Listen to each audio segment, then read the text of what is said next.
Puji Tuhan saudara, 2 tahun kita tidak melaksanakan ibadah hari ketuangan Roh Kudus ya. Tetapi patut kita bersyukur saat ini, rasanya terharu ya kalau kita bisa ada di saat ini oleh karena kemurahan Tuhan.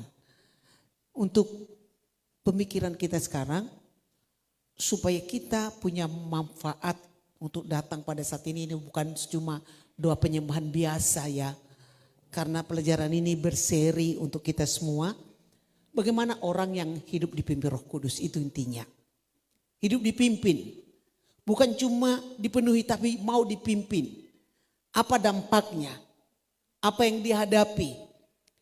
Saudaraku yang kekasih, kita tahu bahwa Allah kita Allah Tritunggal. Amin. Allah Bapa, Allah Anak, Allah Roh. Allah Bapa itu di mana? Hah? Di sorga. Yesus sekarang di mana? Di sorga. Duduk di sebelah kanan Allah Bapa dan dia menjadi juru syafaat bagi kita. Sekarang di dunia ini Pak, apakah ada Allah? Ada, disebut dengan Allah Roh Kudus. Dan Allah Roh Kudus itu adalah pribadi ketiga dari Allah Tritunggal. Pribadi ketiga dari Allah Tritunggal. Dan Roh Kudus itu menempati hidup kita menjadi bait Roh Kudus Tuhan. Itu hebatnya saudara. Allah, di mana Allah Raja di atas segala raja itu di hidup kita. Amin. Untuk kita mengerti bagaimana hidup yang dipimpin Roh Kudus, kita harus mengenal lebih dahulu pribadi Roh Kudus. Saya bawa cara pelan-pelan. Yohanes 14 yang kita baca tadi pagi. Yohanes 14 ayat 1 sampai 3.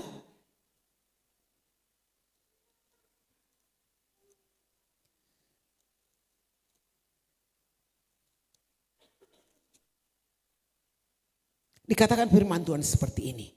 Janganlah gelisah hatimu. Percayalah kepada Allah, percayalah juga kepadaku. Di rumah Bapakku banyak tempat tinggal.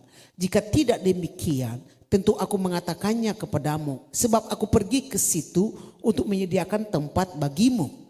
Ayat 3. Dan apabila aku telah pergi ke situ dan telah menyediakan tempat bagimu, aku akan datang kembali. Dan membawa kamu ke tempatku. Supaya di tempat di mana aku berada, kamu pun berada. Amin. Tadi pagi kita sudah singgung ini tentang Yesus naik ke surga untuk menyediakan tempat bagi kita. Kalau bahasa kasarnya, artinya ada rumah kita di surga. Amin. Siapa yang menyiapkan? Tuhan kita. Luar biasa sayangnya Tuhan pada kita. Melihat pembacaan ini katakan jangan gelisah hatimu. Mengapa Yesus katakan demikian? Apakah dia mengatakan itu bukan sembarangan karena kita tahu dia Allah yang maha tahu. Amin. Amin saudara. Dia tahu murid-muridnya itu sedang gelisah. Karena dia bisa melihat wajah mereka. Ada yang gundah gulana. Ada yang susah, ada yang sedih. Apa yang membuat mereka gelisah? Apa yang menggelisahkan hati mereka? Bukankah Yesus bersama dengan mereka? Tetapi ayat ini merupakan rangkaian peristiwa dalam Yohanes 13 ayat 33 dikatakan, hai anak-anakku hanya seketika saja lagi. Perhatikan, Yohanes 13 ayat 33 ini membuat mereka gelisah. Hai anak-anakku hanya seketika saja lagi. Seketika saja itu artinya apa saudara? Sebentar lagi, sekejap, aku ada bersama kamu. Berapa lama mereka bersama? 3 tahun lebih saudara. 3 tahun lebih, luar biasa kebersamaan mereka. Seketika saja lagi. Kenapa saudara? Kamu akan mencari aku. Coba, kenapa dicari namanya gurunya?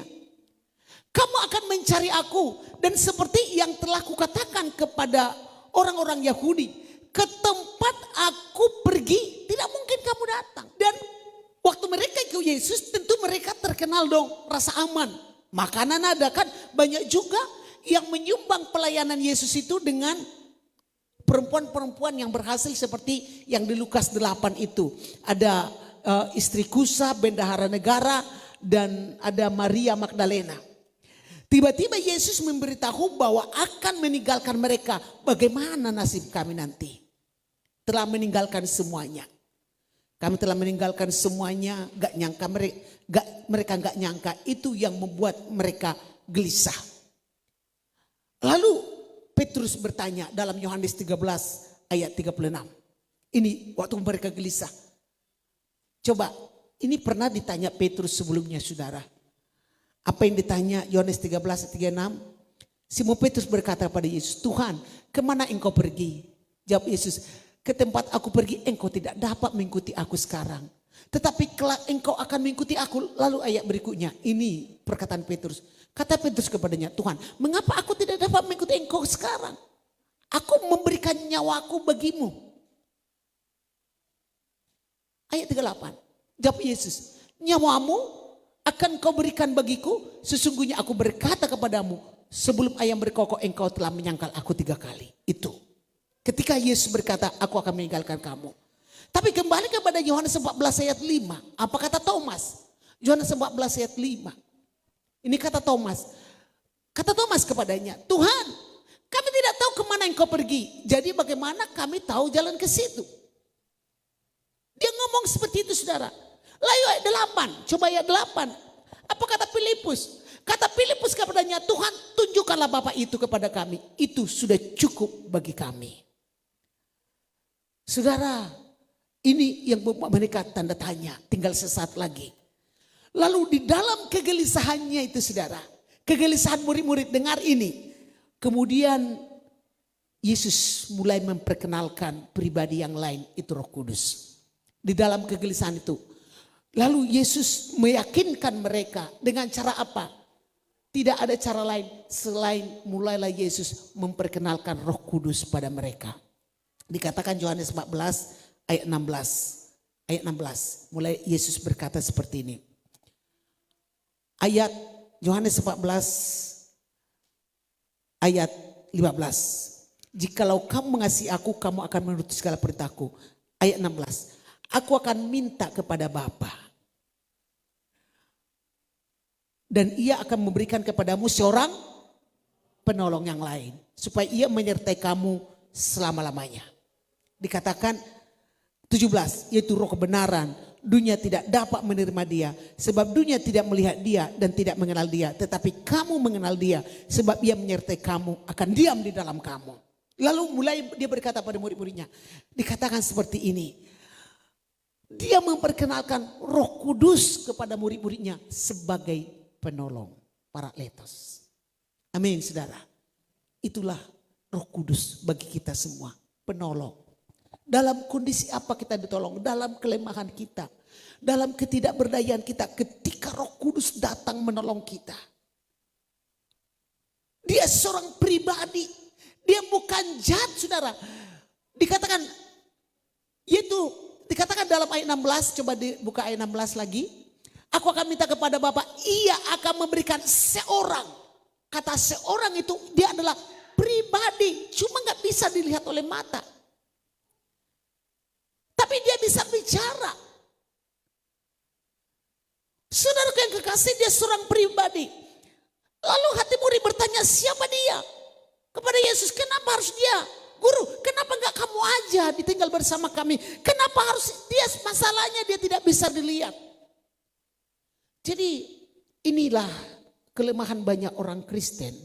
Saya katakan banyak, boleh dikatakan lebih separuh orang Kristen di dunia ini tidak kenal Roh Kudus. Tidak kenal pribadi itu. Sejak kecil yang anak-anak, yang orang tua perkenalkan kepada anak. Ini kan roh kudus. Malah roh jahat yang diperkenalkan tuyul. Apalagi saudara, hantu, suster ngesot, setan, genderuwo. Jadi tugas pada ibu-ibu mulai dari kecil perkenalkan Roh Kudus pada anak-anakmu. Amin, saudara. Amin. Tapi bagaimana cara memperkenalkan? Aku aja kada kenal. Jadi saudara,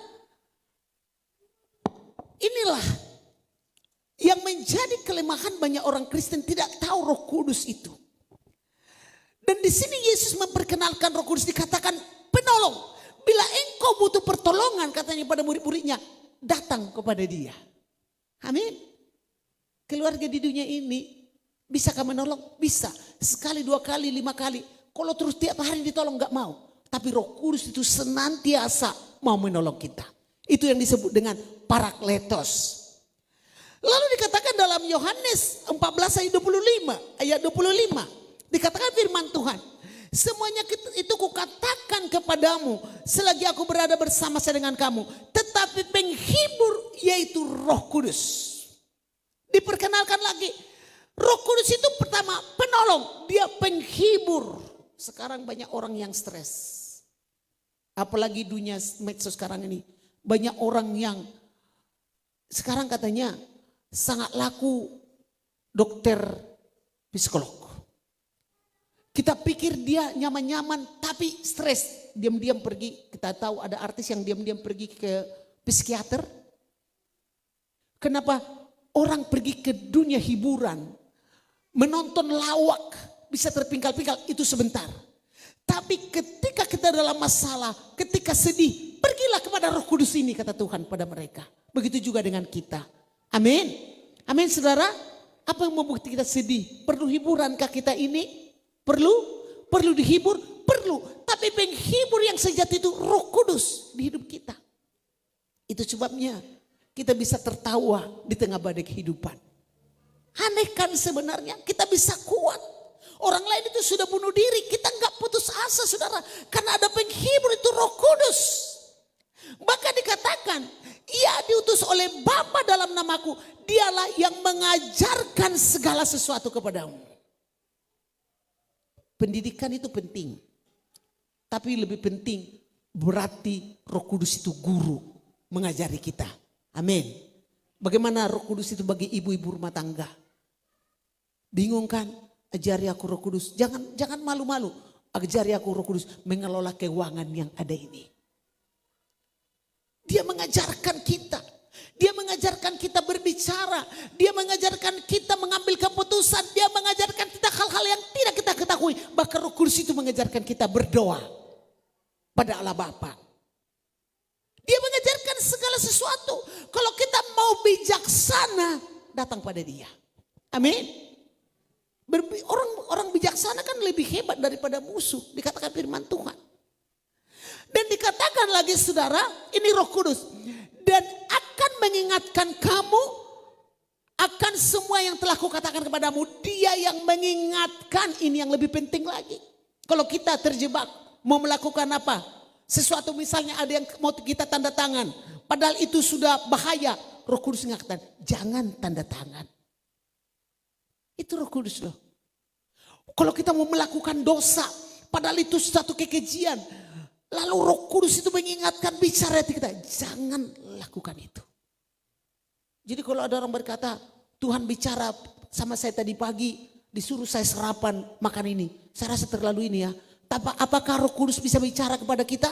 Bisa, dengan cara mengingatkan. Lalu diingatkan firman Tuhan.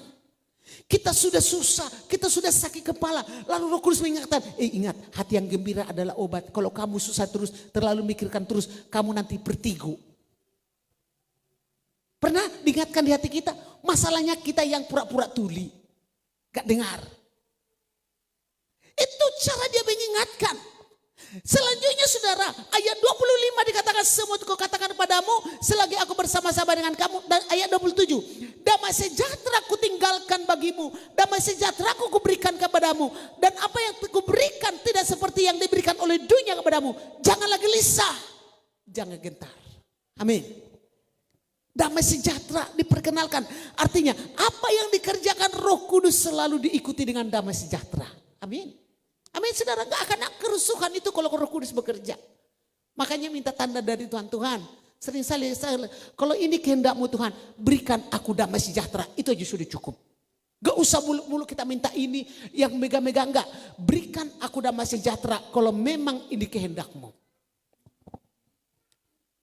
Berikutnya, tadi dia penolong, ya kan? Terus penghibur.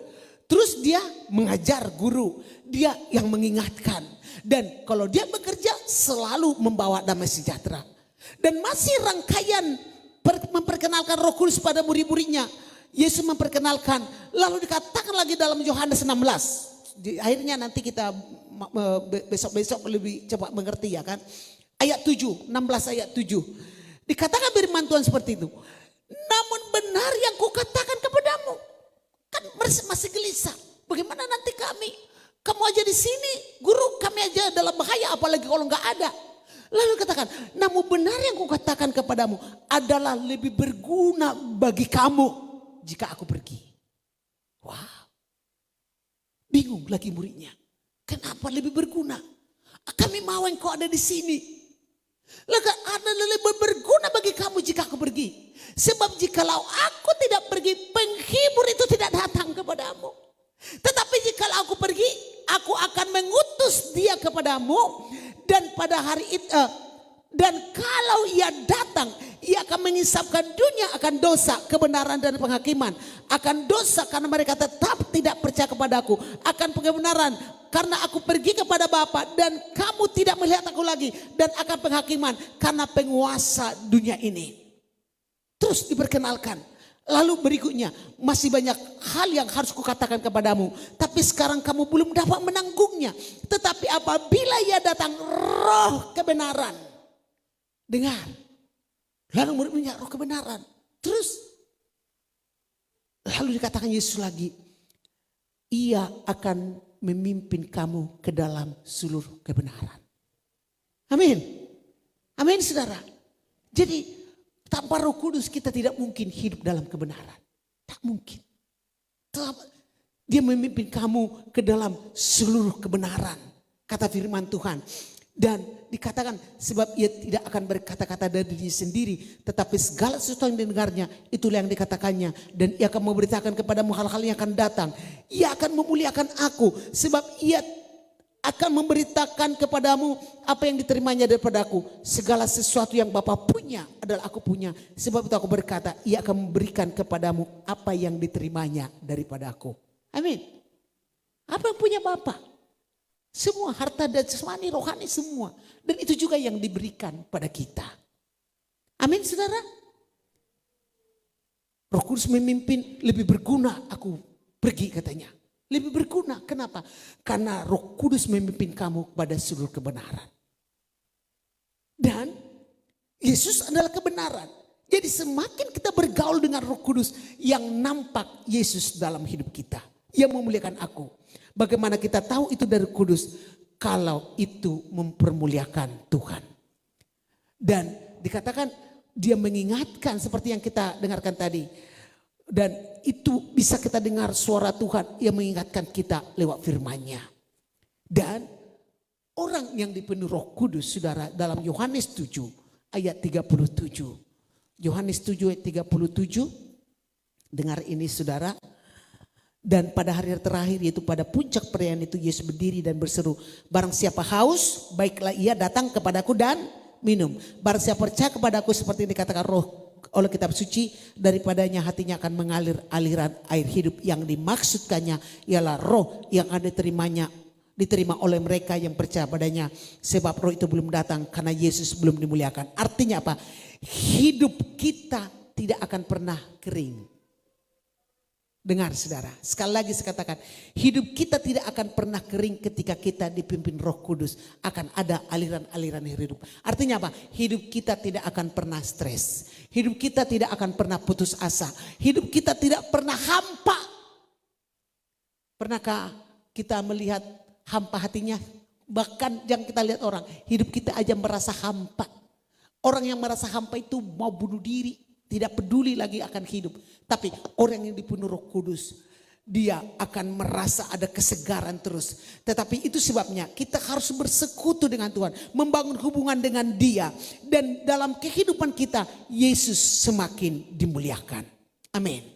Dan inilah yang menjadi pemahaman kita tentang Roh Kudus. Waktu Yesus ada di dunia, di mana dia ada? Di mana Yesus berada? Di mana saudara?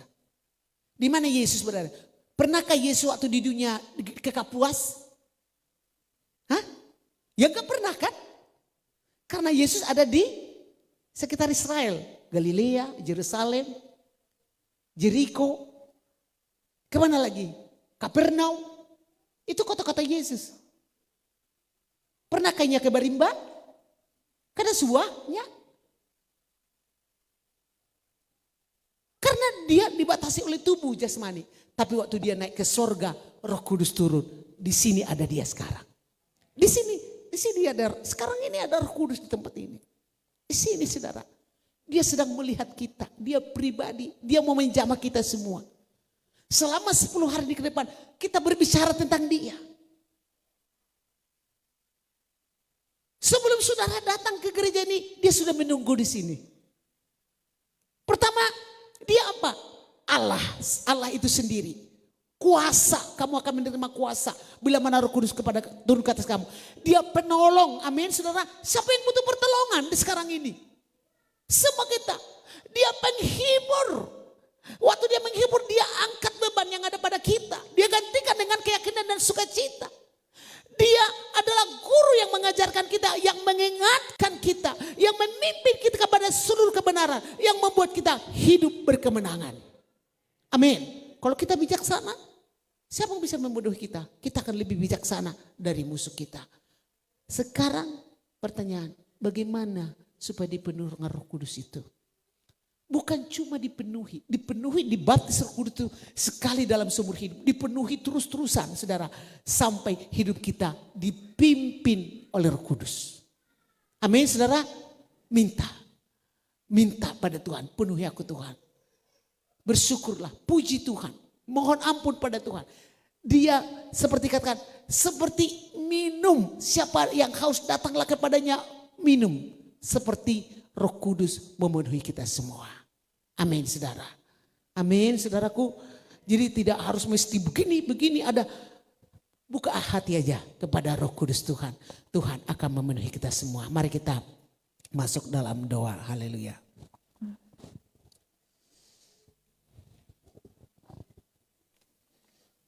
Saudaraku yang kekasih, puji Tuhan, mungkin ini hari Minggu, mungkin besok ada yang hari Kamis, mungkin besok ada yang tidak bisa hadir. Hari-hari berikutnya kalau umat muslim berkata saudara ada puasa 40 hari, aku tidak pernah apa katanya, mari. Tidak pernah pecah kah kalau muslim berpuasa? Hah? Bolong-bolong. Mudah-mudahan kita tidak ada yang pecah, amin saudara. Tapi kalau karena tugas dan segala macam, tetap nanti bisa di live saudara. Haleluya. Roh Kudus itu ada di sini saudara. Dia tidak jauh di sorga sana. Dia telah dicurahkan di tengah-tengah kita. Haleluya.